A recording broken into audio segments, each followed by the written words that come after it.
You read that title right. I'm going to make a free agency prediction for all 30 MLB teams. Let's go. We're going to start in the National League, and we're going to start in the National League East Division. We'll start with the Washington Nationals, who I think are going to have a very fun offseason with a lot of money coming off the books. And for them, I think Christian Walker is going to be a perfect fit at first base. Walker has a ton of suitors this offseason and could go elsewhere, but if he does go to the Nationals, I think he's going to fit like a hand in a glove. The Nationals had -1 outs above average at first base combined last year, while Christian Walker was worth +13 outs above average alone and won the Gold Glove, his third straight. Not only would he be a defensive upgrade, he'd be an offensive upgrade as well. The Nationals had a team weighted runs created plus at first base of 85, which was 5th worst in baseball. They wouldn't have to commit as much to him, probably a 3 to 4 year deal, and pairing him with the likes of James Wood and Dylan Cruz in the up and coming roster could be very beneficial. Moving on to the Philadelphia Phillies, I have Nate Eovaldi joining their rotation. This one might seem kind of weird because they have 5 starters under contract, but I think they're going to look to rid themselves of Taijuan Walker. The Phillies got into a really bad situation last year where they just were punting every 5th day with an assortment of random starters. I think they need to shore up the back end of their rotation. It's really the only weakness on this team left. Plus, Philly expects to be in the postseason, and Eovaldi is a postseason performer. He has a 3.05 ERA and nearly 80 postseason innings in his career, so he's another proven guy alongside Aaron Nola and Zach Wheeler. He's been really reliable. He averages 25 starts and 150 innings over the past 4 seasons, and if Philly can maneuver around the Taijuan Walker contract, perhaps trading him or just releasing him altogether, Eovaldi's contract won't be that expensive compared to some of the other starters that are available. Down in Miami, the Marlins are probably going to be operating on a tight budget and may only make like 1 or 2 moves, but one move that I'm actually really confident in is Paul Sewald. Miami did really well at the trade deadline last year, dealing all of their rental relievers, and they can probably get Sewald on a 1-year deal. Plus, they also love ex-Arizona closers, see Brad Ziegler and Archie Bradley. Sewald is coming off a down year after an excellent pair of years, even being a closer on a World Series team, and if I'm betting on a bounce-back candidate, he's definitely one of those guys. Miami has no proven closer, and Sewald has 50 saves over the last 2 seasons. This one just kind of came to me. I don't know if it happens, but if I do, I think it's a great fit. I saved the 2 big boy deals for last. Over at my Mets, I have them getting starting pitcher Corbin Burnes. Obviously, there's already that pre-existing connection between David Stearns and Corbin Burnes. Stearns was the GM that drafted him and oversaw his development in Milwaukee. The Mets have nearly $180 million coming off their books, and they're ready to spend big in free agency, and Corbin Burnes is probably going to get one of the heftiest deals of any starting pitcher. Burnes has been really reliable. He's tossed over 190 innings in each of his last 3 seasons, and one thing he doesn't do is walk people. He had a 2.2 walk per 9 rate, which was a top 20 mark among starting pitchers. The 3.38 walk per 9 rate that the Mets rotation had last year was bottom 5 in Major League Baseball. With only 2 starters reliably on their depth chart right now in Kodai Senga and David Peterson, the Mets need starting pitching, and Corbin Burnes might be the answer. And over in Atlanta, the most obvious fit here, if they're willing to spend, is Willy Adames. When you think of Atlanta, you think of their potent offense, and really the only weak link when they're healthy is shortstop. Their team weighted runs created plus at shortstop last year of 71 was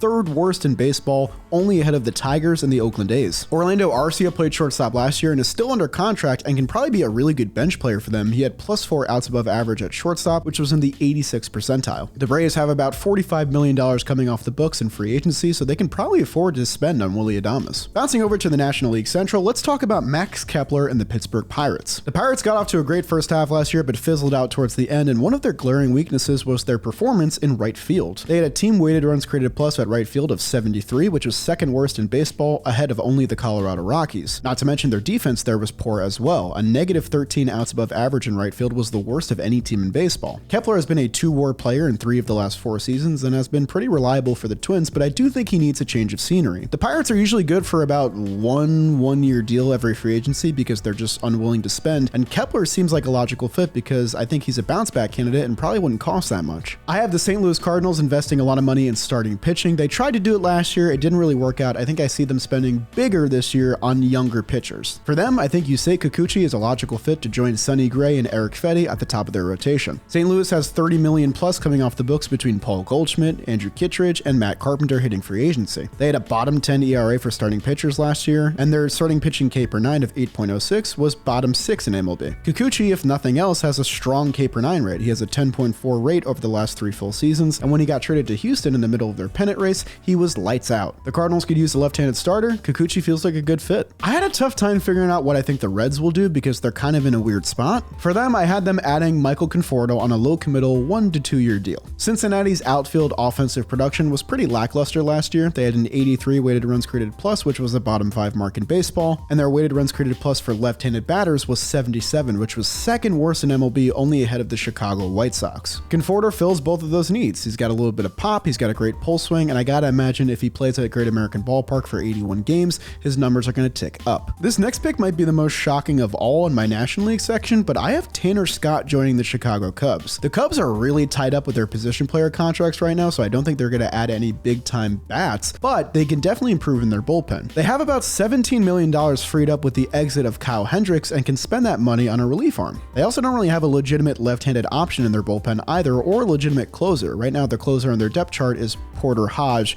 which sounds like a name I would give my pet pig. Tanner Scott was the Ohtani Slayer and really made a name for himself last year as the closer for Miami and San Diego, and I think he'd be a great fit at Wrigley. Lastly, in the National League Central, we have the Milwaukee Brewers, and in the absence of Willy Adames, I have them adding Ha-Seong Kim. He really fits their defensive-minded philosophy and can make their infield defense even better. They won the team Gold Glove for the second straight year. If they add Kim, they'll probably go on year 3. Kim can also play all infield positions besides first base, which really helps out with their maneuvering. They're probably going to move Joey Ortiz and Bryce Terang around as well. The biggest thing here is, do they have the money to spend? And because Ha-Seong Kim is getting surgery and will miss the first part of the season, I gotta imagine his value on his contract will go down a little bit and maybe put him in the Brewers' price range. Hopping over to the National League West, I have the San Diego Padres locking up with Shane Bieber. They have 2 rotation spots available because currently Randy Vasquez and Matt Waldron are holding those spots, and I'm not sure the confidence level in those guys right now. San Diego is also operating on a tighter budget than usual. They have new ownership with the passing of Peter Seidler and are probably trying to cut back on payroll. Bieber is going to be way cheaper than expected, being that he's coming off Tommy John surgery, and one of the bigger things here that I want to note is that the current pitching coach in San Diego is Ruben Niebla, who was originally with the Cleveland Guardians when Shane Bieber won the Cy Young in 2020. They have a great relationship, and that could be a moving needle in them getting this deal done. In San Francisco, I have them hopefully spreading out their payroll instead of pursuing a big-time star again, and part of that will be signing Gleyber Torres to play second base. They have something special in Tyler Fitzgerald at shortstop, but I think the Tyro Estrada era is probably coming to a close. The Giants had a 72 weighted runs created plus as a team at second base, which was 3rd worst in MLB, ahead of only the Rockies and the Angels. The Giants were also a very sound defensive infield team last year, top 10 in outs above average, so whatever defensive shortcomings Gleyber has, that can be offset by the other players in their infield. The Diamondbacks are in a tough position with spending money on pitchers because a lot of that money is already tied up in contracts they don't love between Eduardo Rodriguez and Jordan Montgomery. They do need to add to their bullpen though, and I think Kirby Yates would be a great fit. Their 4.41 team bullpen ERA last year was a bottom 5 value in all of baseball, and they need a quick 1-year short-term fix, and Kirby Yates is probably going to be that guy, being that he's going to be 38 years old next season. Yates was 2nd in reliever ERA at 1.19 and 9th in reliever WHIP in 2024, and he's pitched 60 innings in each of the last 2 seasons. I have the Diamondbacks signing a reliever in some capacity. I think Kirby Yates is the best fit. For the Rockies, I kind of just had to put someone here, and while I think this guy would be a fit on many different teams,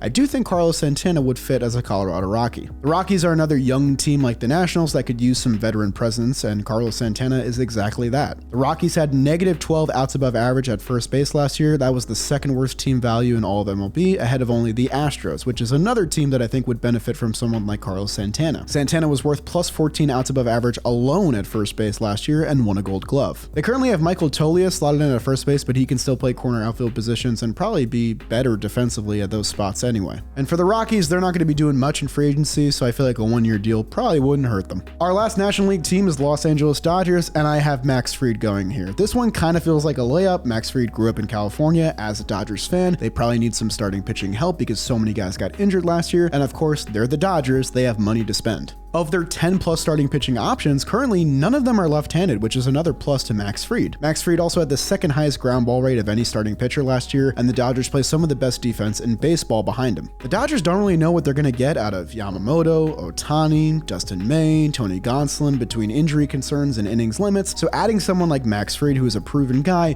could be very well worth it for them. Before we hop over to the American League, let's check out this promo for Blitzball Battle 5. Blitzball Battle 5 presented to you by DraftKings. So we got a pair of 1-0 teams going at it. Colin Stone was not himself yesterday. He could not find the zone. He had trouble with the velocity. Trevor Plouffe was money on the mound yesterday. For me, I'm going to take Forgotten Rotten. One, because they proved they can pitch yesterday. We know what they can do offensively. Trevor Plouffe hitting over 770 last year. Not going to have a dissenting opinion. I too think Wow. Forgotten Rotten will Love get it that. done. You'll have to tune in later today to see for yourself. And before we go on with the video, I gotta thank Under 510 for sponsoring today's video. Under 510 makes modern basics for shorter dudes, whether it's chinos, joggers, t-shirts, whatever you got in mind. Under 510 has the best wardrobe possible if you're under 5'10". Some of their newest items include super soft joggers, ultra stretchy stretchy casual pants, and long sleeve t-shirts. So if you're a shorter guy that's looking for a stylish and comfortable line of clothes that actually fit, Under 510 is your solution. Head to the link in my description, shop.under510.com/jolly to get $10 off your first order. It's well worth it. And thank you to Under 510 for sponsoring today's video. Hopping over to the American League East now, we'll start with the New York Yankees, and obviously it's Juan Soto. In my opinion, if the Yankees are unable to bring back Juan Soto, this offseason is a catastrophic failure, and you can even maybe argue that they lost the trade in the first place. They have to sign Juan Soto just to get back to square one and continue building on the team that lost in the World Series. No excuses for the Yankees either. They have $40 million coming off of their payroll between Gleyber Torres, Tommy Kahnle, Clay Holmes, Anthony Rizzo, Tim Hill, Johnny Loaizaga, and Alex Verdugo. They have plenty of money to spend. Soto is coming off career highs in home runs, slugging, and WAR, and he's Juan Soto. Sign him, no matter what it takes. This one might seem controversial and could be huge egg on my face, but I have the Boston Red Sox making a real push for Blake Snell. I find it hard to believe that the Red Sox will just sit on their hands once again in free agency. They need to make a move, and they need an ace at the top of their rotation. They have $55 million coming off their payroll between Kenley Jansen, Chris Martin, Nick Pivetta, James Paxton, Tyler O'Neill, Kenley Jansen, Lucas Sims, and Luis Garcia. They have two viable starting pitching options open in their rotation right now because they have Richard Fitz and Cooper Criswell tapped in there. So if you add Blake Snell to the likes of Tanner Houck and Cutter Crawford, you're suddenly dealing with a very scary Red Sox rotation. This is another odd fit, but it kind of makes sense. I have Teoscar Hernandez going back home to the Toronto Blue Jays. If the Blue Jays are looking to compete and not rebuild, and I do think that they should start to rebuild, then they need to upgrade in left field. Currently, their slotted in left fielder is Nathan Lucas. They were a bottom 5 team in home runs last year, 26th overall, and Hernandez would have led the team with his 33 bombs. Hernandez obviously has a pre-existing relationship with Vladdy, Bichette, and the rest of the existing Blue Jays. This makes a lot of sense, and they can kind of right the wrong of trading him in the first place by adding him back on a long free agent deal.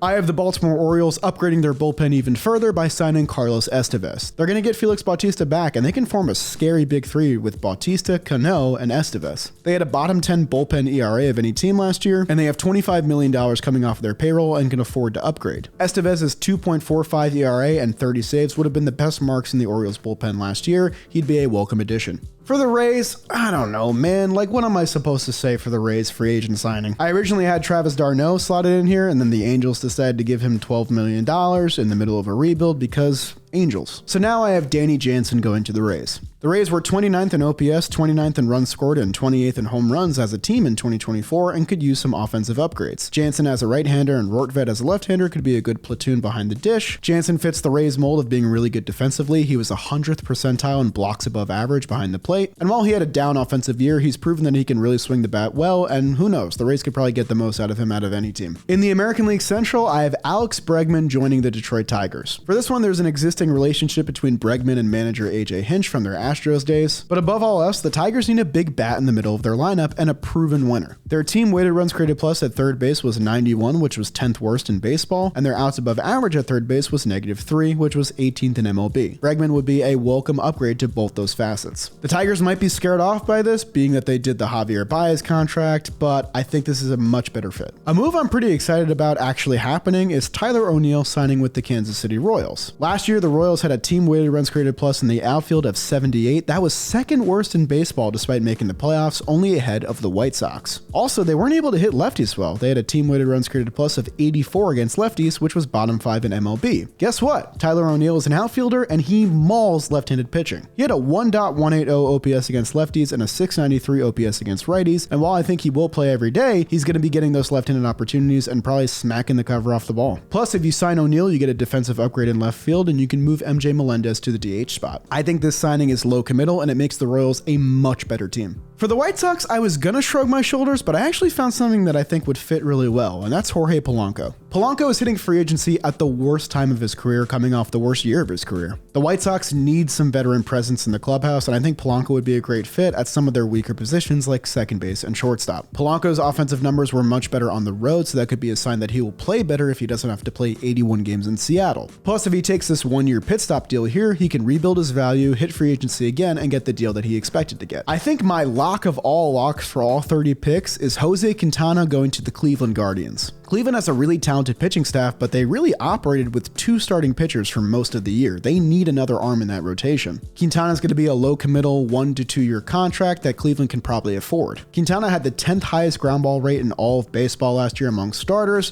and the Guardians had an infield outs above average of plus 26, which was 3rd in MLB, so that's a match made in heaven. Plus, Quintana's been really reliable. He's tossed 160 plus innings in 2 of the last 3 seasons, and that's what the Guardians need. Help out the stress of this bullpen by giving them some innings from their starters. Finally, my last AL Central pick will be the Minnesota Twins signing Clay Holmes. I think if anyone could use a change of scenery, it's Clay Holmes, playing in one of the most hostile environments, being the Bronx in New York. Holmes had a tumultuous season, bouncing from the closer role to the setup role, but he really rebuilt his value towards the end of the year. The Twins are another team with great infield defense. They had a plus 12 outs above average in the infield, and Holmes had the 2nd highest ground ball rate of any reliever at 65%. Plus, Holmes wouldn't have to be the closer because Yohan Duran is the closer already. Holmes' ERA in non-save opportunities was much better than his ERA in save opportunities. He can go there, be the 8th inning guy, and possibly perform better than we've ever seen. Our last division here is the American League West, and I have the Los Angeles Angels, who have already been very active, signing 2 players, also adding Jose Iglesias. This one hurts my heart as a Mets fan, but I just don't think the Mets are going to bring him back. The infield is very crowded, especially at second base, and Iglesias deserves to play every day. The dude hit .330 last year. The Angels need a breath of fresh air and a veteran presence. The Mets were 22-33 before they brought up Iglesias, and he turned the season around. The Angels have a ton of young guys that could use a proven veteran like Jose Iglesias. Plus, the Angels have gone year in and year out with not having a backup plan for when Anthony Rendon gets injured. So if he does go down again, Iglesias can play second base, shortstop, or third base, and you can move people around. Also, the Angels' infield defense was horrendous last year. A negative 41 outs above average as an infield unit was worst in baseball,